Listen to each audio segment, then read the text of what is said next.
Hallo, heute sind wir im Zoo Dortmund.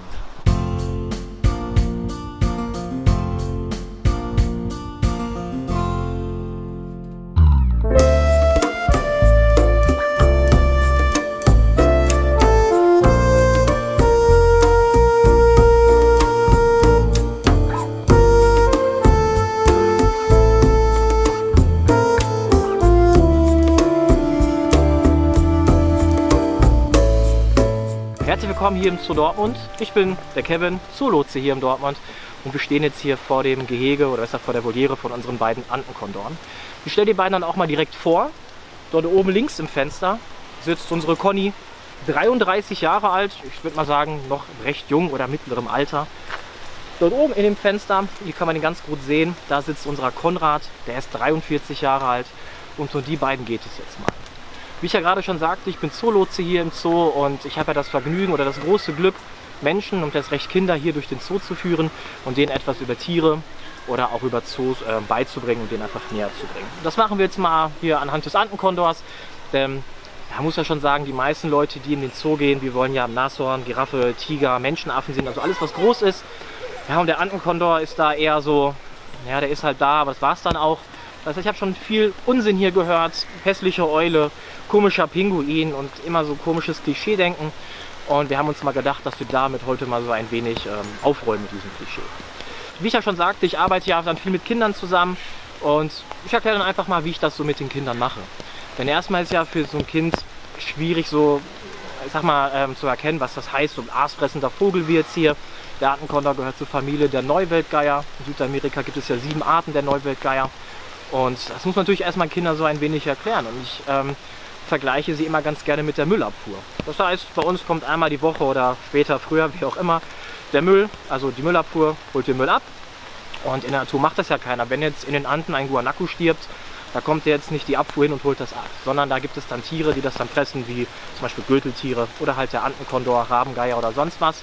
Und so kann man das Kinder immer immer sehr gut näher bringen. Was ja auch ist, der Vogel gehört zwar so, ich sag mal, mit zu den Greifvögeln, aber jetzt wie so ein Steinadler oder wie auch so eine Harpie, die auch in Südamerika vorkommt, haben die jetzt nicht so, ich nenne es jetzt mal Werkzeug. Somit haben die jetzt nicht wirklich so die Power, um jetzt, sag ich mal, so eine Bauchdecke wirklich aufzureißen, die noch ungeöffnet ist. Und somit kann man Kindern immer sehr gut erklären, wie man sich das überhaupt merken kann, dass ein Tier Aas frisst, also sprich eine Glatze hat. Denn aasfressende Vögel haben in der Regel eine Glatze, also keine Federn auf dem Kopf. Und das kann man sehr gut erklären, indem der Vogel seinen Kopf nimmt, in Öffnungen eines toten Tiers rammt und den dann wieder rauszieht. Wenn so ein Guanaco frisch gestorben ist, also krank, fällt um, tot und ein Antenkondor findet das, dann geht er natürlich durch die vorhandenen Öffnungen, das ist dann in der Regel der Mund, ja, ein bisschen Zunge, aber ganz witzig dann für die Kiddies ist immer, wenn ich dann sage, nehm diesen Kopf, ramm den in den Hintern, ziehen dort die Organe raus, die schmecken am besten, habe ich natürlich hier ein großes Gelächter, ein großes Rumschreien, wie eklig das ist. Ist natürlich sehr witzig und das können sich die Kinder dann super merken. Das heißt, ein Vogel mit Glatze, ein großer Vogel mit Glatze, der steckt in der Regel den Kopf in den Hintern eines toten Tieres und so ich glaube, so können sich das Kinder ganz gut merken, dass sie aasfressende Vögel sind, also sprich tote Tiere dann halt soweit zu sich nehmen. Das ist, glaube ich, ganz gut. Was hier auch noch dazu noch ganz spannend ist, man kann ja hier so ein bisschen an die Welt der aasfressenden Vögel erklären, aber auch allgemein über den Antenkondor. Denn der Antenkondor, so je nach Autor, man ist sich ja nicht so sicher, jeder hat ja so sein Steckenpferd und ist der Meinung, er hätte am meisten recht. Aber ist der Antenkondor somit der größte flugfähige Vogel der Welt. Das heißt, die haben so eine durchschnittliche Flügelspannweite von ca. 3,20 Meter. Und unsere Conny, die kam 2012 zu uns aus dem Zoo Wuppertal, zu unserem Konrad. Die war dann auch mal krank gewesen, die lag dann hier bei uns in Narkose, wurde da mal auch nachgemessen bei ihr. Und bei ihr sind wir so knapp bei 3,40 Meter, also nochmal etwas über den Durchschnitt. Was dann vielleicht auch viele Besucher sagen, okay Kevin, so ein großer Vogel in einer Voliere, passt das überhaupt? Ja, das passt, da bin ich zu 100% von überzeugt. Denn so ein Antenkondor so in den Anden, der gleitet ja auch nicht einfach irgendwo hin und hat da Spaß dran, sondern der gleitet so 5-6 Stunden am Stück umher in den Anden, gerne auf 5.000, 6.000 Meter Höhe und sucht danach Nahrung.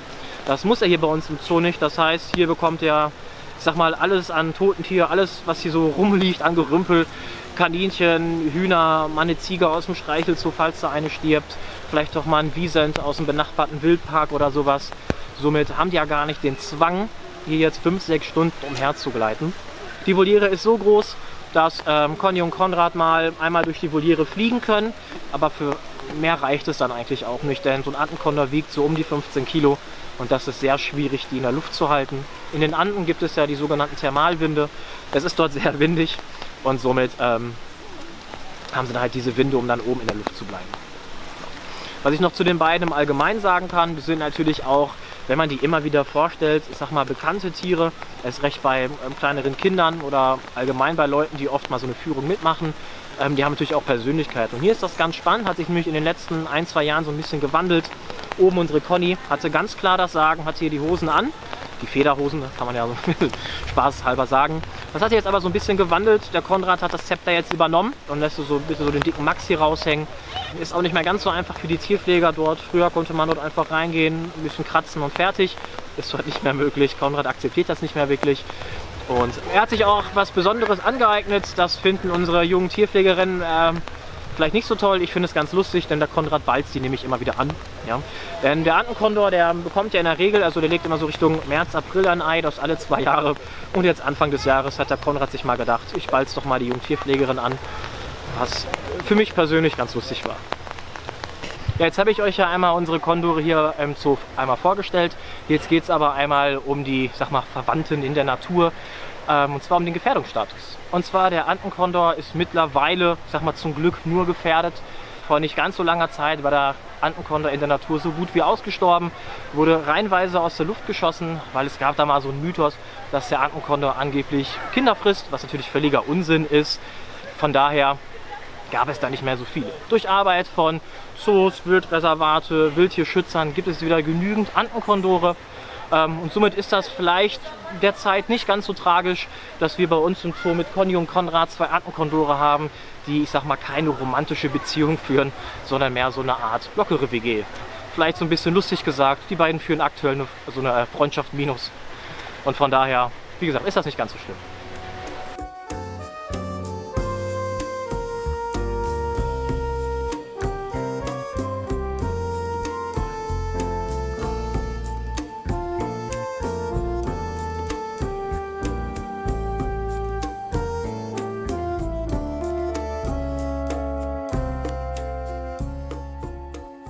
Jetzt eure Frage in die Kommentare schreiben und damit ihr kein neues Video mehr verpasst, abonniert einfach unseren Kanal.